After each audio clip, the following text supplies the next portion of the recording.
അപ്പോൾ എല്ലാവർക്കും ഒരിക്കൽ കൂടി ഇൻസ്പയർ ടെക്നിക്കൽ PSCയിലേക്ക് സ്വാഗതം. അപ്പോൾ നമുക്ക് എല്ലാവർക്കും അറിയാം AMVയുടെ നോട്ടിഫിക്കേഷൻ നമ്മൾ എക്സ്പെക്ട് ചെയ്യുന്നത് ഏപ്രിലാണ്. അതായത് നമ്മൾക്ക് കിട്ടിയ RTA പ്രകാരം ഏപ്രിൽ 2016 അടുത്ത നോട്ടിഫിക്കേഷൻ കോൾ ഫോർ ചെയ്യും. അങ്ങനെയാണെങ്കിൽ ഇപ്പോഴുള്ള ലിസ്റ്റ് അവസാനിക്കുമ്പോൾ തന്നെ അടുത്ത ലിസ്റ്റ് പുതിയതായിട്ട് വരുന്ന രീതിയിലായിരിക്കും ഉണ്ടാവുക.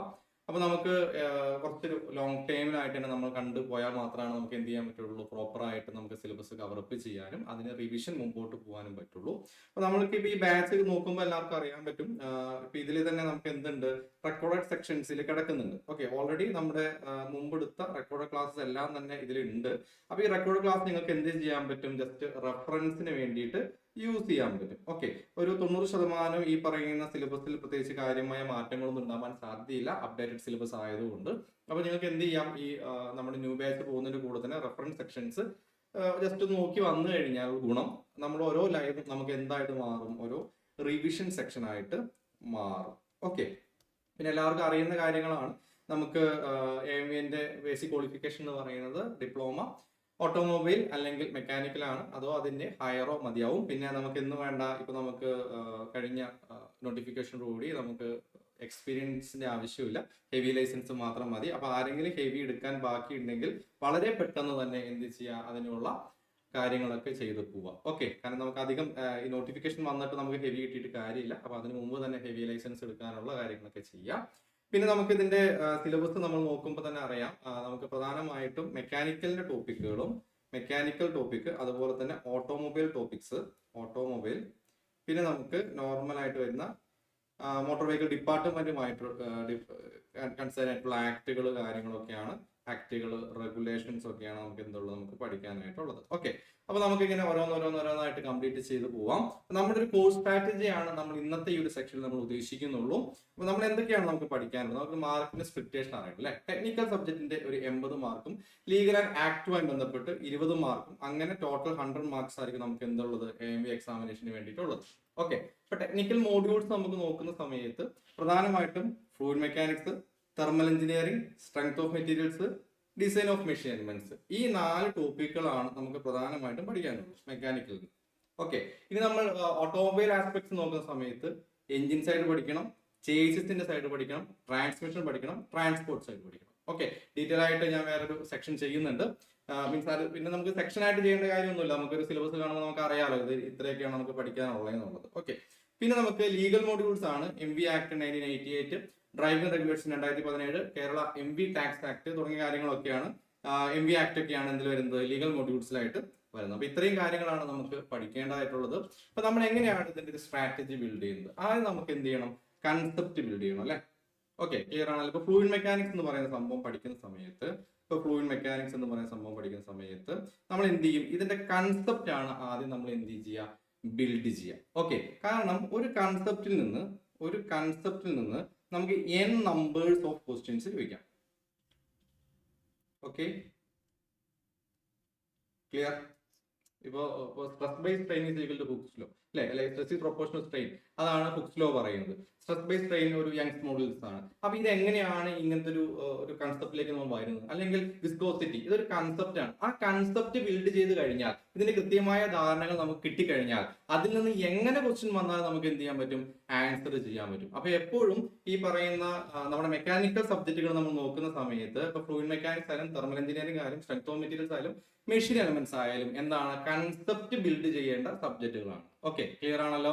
അപ്പൊ ആ കൺസെപ്റ്റ് ബിൽഡ് ചെയ്യുന്നു. കൺസെപ്റ്റ് ബിൽഡ് ചെയ്ത് കഴിഞ്ഞാൽ കൺസെപ്റ്റ് റിലേറ്റഡ് ക്വസ്റ്റ്യൻസ് നമ്മൾ നോക്കണം, പരമാവധി ന്യൂമറിക്കൽസ് നോക്കണം, റിവിഷൻ നോക്കണം. ഓക്കെ, സാധാരണ ഒരു IT എക്സാമിനേഷൻ പോലെ ഒരു എന്താ പറയാ, ഇതിന്റെ മെൽറ്റിംഗ് പോയിന്റ് ഇത്ര, ഇതിന്റെ സ്പെസിഫിക് ഗ്രാവിറ്റി ഇത്ര, അങ്ങനെ ഒരു ബൈഹാർട്ടിംഗ് സെറ്റപ്പിനേക്കാട്ട് ഉപരിയായിട്ട് നമ്മൾ കുറച്ചും കൂടെ കൺസെപ്റ്റ് ഓറിയന്റഡ് ആയിട്ട് വേണം മെക്കാനിക്കൽ ടോപ്പിക്കുകളെ നമ്മൾ ഡീൽ ചെയ്യാൻ. പക്ഷേ നമുക്ക് ഓട്ടോമൊബൈൽ സൈഡ് നോക്കുകയാണെങ്കിൽ അവിടെ കുറച്ച് നമുക്ക് ബൈഹാർട്ടിംഗ് സെറ്റപ്പും കൂടെ കൂടുതലായിട്ട് കയറി വരും. സാധാരണഗതിയിൽ ഈ പറയുന്ന പോലെ കൃപാൽ സിംഗിന്റെ ബുക്കൊക്കെ ആയിരുന്നു പണ്ട് കാലങ്ങളിൽ സ്ഥിരമായിട്ട് ചോദിച്ചിട്ടുണ്ടായിരുന്നു. പക്ഷെ ഇപ്പം അതിൽ നിന്ന് കുറച്ച് മാറ്റങ്ങളൊക്കെ വന്നിട്ടുണ്ട്. എസ്കർമയുടെ ബുക്കിൽ നിന്ന് ക്വസ്റ്റ്യൻ വരുന്നുണ്ട്, അതുപോലെ തന്നെ ക്രൂസിന്റെ ബുക്കിൽ നിന്ന് ക്വസ്റ്റ്യൻസ് വരുന്നുണ്ട്, അതുപോലെ എസ്റ്റേൺ പബ്ലിക്കേഷനിൽ നിന്ന് ക്വസ്റ്റ്യൻ. അപ്പോൾ നമുക്കിപ്പോ തന്നെ ഓട്ടോമൊബൈലിന് പണ്ട് ഇപ്പോൾ ഈ പറയുന്ന കൃപാൽ സിംഗ് മാത്രമായിരുന്നു ഒരു മാസ്റ്റർ പീസ് ബുക്ക് ഉള്ളതെങ്കിൽ ഇപ്പോൾ ഒരുപാട് ബുക്സ് അവൈലബിൾ ആണ്. ഓക്കെ, ഇപ്പൊ നമുക്ക് ഡിപ്ലോമയുടെ സിലബസ് ഒക്കെ പരിശോധിക്കുമ്പോൾ തന്നെ അറിയാം, ഒരു ഐസിയഞ്ചിൻ ഏരിയ മാത്രമാണ് ബീർബാൽ സിംഗ് റെഫറൻസ് ആയിട്ട് കൊടുക്കുന്നത്. ബാക്കിയൊക്കെ പുതിയ പുതിയ ടെക്സ്റ്റ് ബുക്കുകൾ വരുന്നുണ്ട്. അപ്പൊ അതിൽ നിന്നൊക്കെ പരമാവധി പോയിന്റ്സ് നമ്മൾ കളക്ട് ചെയ്യേണ്ടതുണ്ട്. പിന്നെ നമുക്ക് എല്ലാവരും ചിന്തിക്കേണ്ട ഒരു കാര്യം, ഇപ്പോൾ ഈ പറയുന്ന AMV എന്ന് പറയുന്ന ഡ്രീം പോസ്റ്റ് എന്ന് പറയുന്നത് നമുക്ക് മാത്രമാണ് അല്ലെ. AMV എന്ന് പറയുന്നത് സാധാരണഗതിയിൽ ഡിപ്ലോമ ലെവലിലുള്ള ഒരു എക്സാമിനേഷൻ ആണ്. അത് നിങ്ങൾ ആദ്യം ഒന്ന് മനസ്സിലാക്കി വെക്കുക. It's A diploma level examination. അതുകൊണ്ട് ഇതിന്റെ ക്വസ്റ്റ്യൻ ഇടാൻ നേരത്തെ AMVയുടെ ക്വസ്റ്റ്യൻ ഇടാനായിരിക്കില്ല ഒരാളോട് പറയാം. നമ്മുടെ ഈ സിലബസ് അവിടേക്ക് കൊടുക്കുന്നു. ആ സിലബസിന് ബേസ് ചെയ്തിട്ട് ഡിപ്ലോമ ലെവൽ ക്വസ്റ്റ്യൻസ് ആയിരിക്കും അവിടെ കയറി വരിക. ഓക്കെ, ക്ലിയർ ആണല്ലോ. അപ്പൊ എപ്പോഴും നമുക്ക് ഒരു ഓവർ എക്സ്പെക്ടേഷൻ വരും, അത് നമ്മൾ കുറെ കാട് കയറി പഠിക്കും. അത് വേണ്ട. നമുക്ക് പഠിക്കേണ്ട ആ ഒരു സിസ്റ്റമാറ്റിക് അപ്രോച്ചിൽ തന്നെ നമ്മൾ മുമ്പോട്ട് പോകണം. ഞാൻ കഴിഞ്ഞ ക്വസ്റ്റ്യൻ പേപ്പർ നോക്കുക, അതിന് മുമ്പ് ക്വസ്റ്റ്യൻ പേപ്പർ നോക്കുമ്പോൾ മനസ്സിലാവും. ഓക്കെ, കാരണം ആ ഒരു ലെവൽ എന്തായാലും കീപ്പ് ചെയ്തേ പറ്റൂ. കാരണം ഈ ഡിപ്ലോമ കഴിഞ്ഞ എല്ലാവർക്കും ഈ എക്സാം അറ്റൻഡ് ചെയ്യാൻ പറ്റണം. അപ്പൊ നമ്മൾ എന്ത് ചെയ്യുക, പരമാവധി ക്വസ്റ്റ്യൻസ് ഇതിൽ വർക്ക്ഔട്ട് ചെയ്യാന്നുള്ളതാണ്. ഓക്കെ, പരമാവധി മാക്സിമം ക്വസ്റ്റ്യൻസ് നമ്മൾ വർക്ക്ഔട്ട് ചെയ്യും. മാക്സിമം ക്വസ്റ്റ്യൻസ് വർക്ക്ഔട്ട് ചെയ്യുക. ഓക്കെ, നമ്മളൊരു റിലാക്സ് ചെയ്ത് പഠിക്കുക. ഓക്കെ, ഇതൊരു ഡിപ്ലോമ എക്സാമിനേഷൻ ആണെന്ന് നമ്മൾ എപ്പോഴും നമ്മുടെ മനസ്സിൽ വേണം. ഒരുപാട് കാട് കയറി പഠിക്കേണ്ട കാര്യമില്ല. പഠിക്കുന്ന കാര്യങ്ങൾ തറവായിട്ട് റിവൈസ് ചെയ്യുക. ഓക്കെ ആണല്ലോ. ഓക്കെ ഓക്കെ അപ്പൊ നമ്മൾ സ്റ്റാർട്ട് ചെയ്യുന്നത്, നമുക്ക് എന്തായാലും ഒരു സിലബസ് ഉള്ള സമയത്ത് അതിൽ ഫസ്റ്റ് മൊഡ്യൂൾ ഫ്ലൂയിഡ് മെക്കാനിക്സ് ആയതുകൊണ്ട് നമുക്ക് ഫ്ലൂയിഡ് മെക്കാനിക്സിൽ നിന്ന് തന്നെ നമ്മുടെ ക്ലാസ്സുകൾ സ്റ്റാർട്ട് ചെയ്യാം. 2 to 3 സെക്ഷൻസ് ആയിരിക്കും. 2 to 3 സെക്ഷൻസ് ആയിരിക്കും നമുക്ക് ലൈവായിട്ട് പെർ വീക്ക് പോവാം. Per week up to April. Okay, notification വരെ നമുക്ക് ഈ രീതിയിൽ പോവാം. നോട്ടിഫിക്കേഷൻ വന്നതിന് ശേഷം നമുക്ക് എന്ത് ചെയ്യാൻ പറ്റും, നമുക്ക് നമ്മുടെ ക്ലാസ്സുകളുടെ എണ്ണം കൂട്ടാൻ പറ്റും. അപ്പൊ നമ്മൾ ഇതൊരു ഈ പറയുന്ന പോലെ നമ്മളൊരു റാബിറ്റിനെ പോലെ മൂവ് ചെയ്യുക എന്നുള്ളതാണ് അല്ലെ. നമുക്കൊരു എക്സാം ക്രാക്ക് ചെയ്യുക എന്ന് പറയുന്നത് കൺസിസ്റ്റൻസി ആണ് നമ്മുടെ ഇമ്പോർട്ടൻസ് എന്ന് പറയുന്നത്. കൺസിസ്റ്റന്റ് ആയിട്ട് നമ്മൾ എല്ലാ ദിവസവും ഇങ്ങനെ കൃത്യമായി തന്നെ പോവുക. അങ്ങനെ പോകുമ്പോൾ നമ്മുടെ എക്സാം ഷെഡ്യൂൾ ചെയ്യുമ്പോൾ നമ്മൾ വൺസ് ഇതെല്ലാം കവർ ആയിട്ടുണ്ടാവണം. എങ്കിൽ മാത്രമാണ് നമുക്ക് എഫക്റ്റീവ് ആയിട്ടുള്ള ഒരു റിവിഷനിലേക്ക് മുമ്പോട്ട് പോകാൻ പറ്റുള്ളൂ. ഓക്കെ ആണല്ലോ. Okay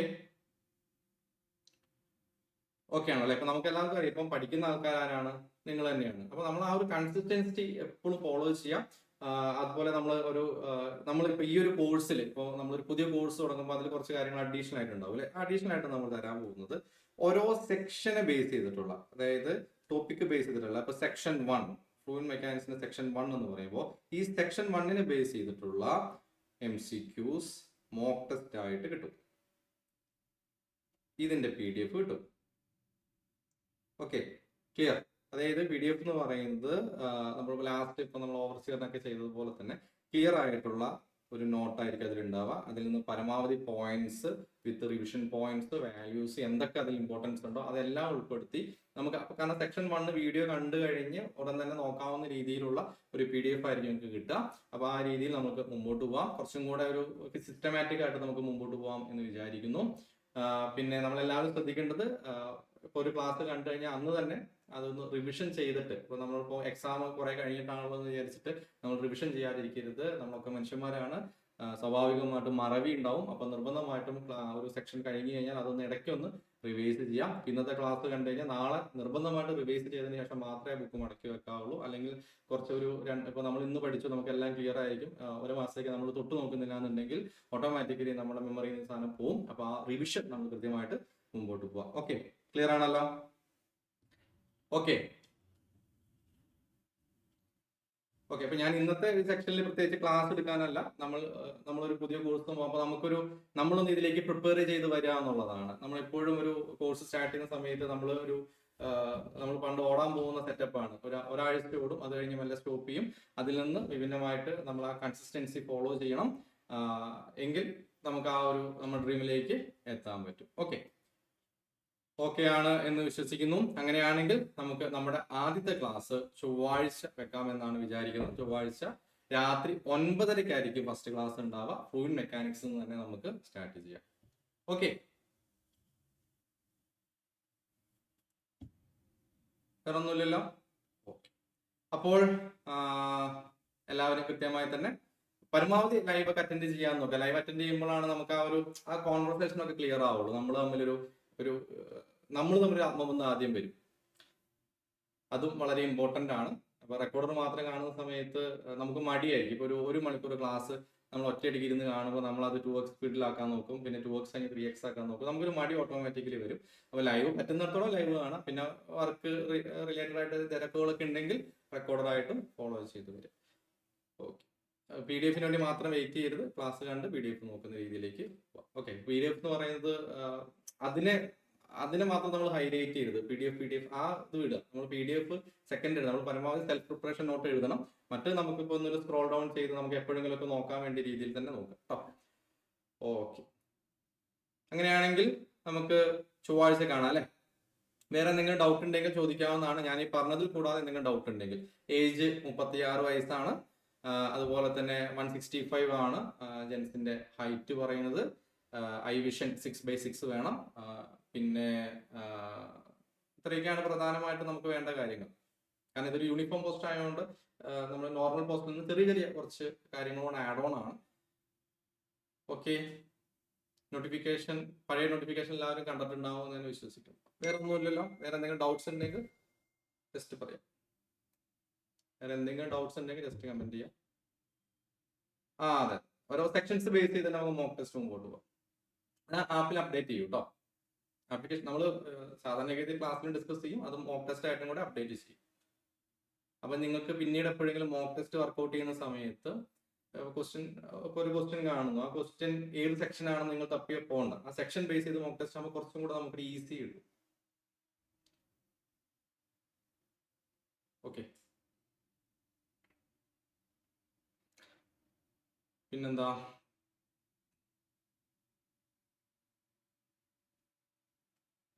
anything else? Rajith, Asif, Harigovind, Arun, Dinu, വേറെ ഒന്നുമില്ലല്ലോ അല്ലെ? ക്ലിയർ. അതെ, ജനറൽ കാറ്റഗറി ഏതാണ് 36. Sonet is here. Okay, hi.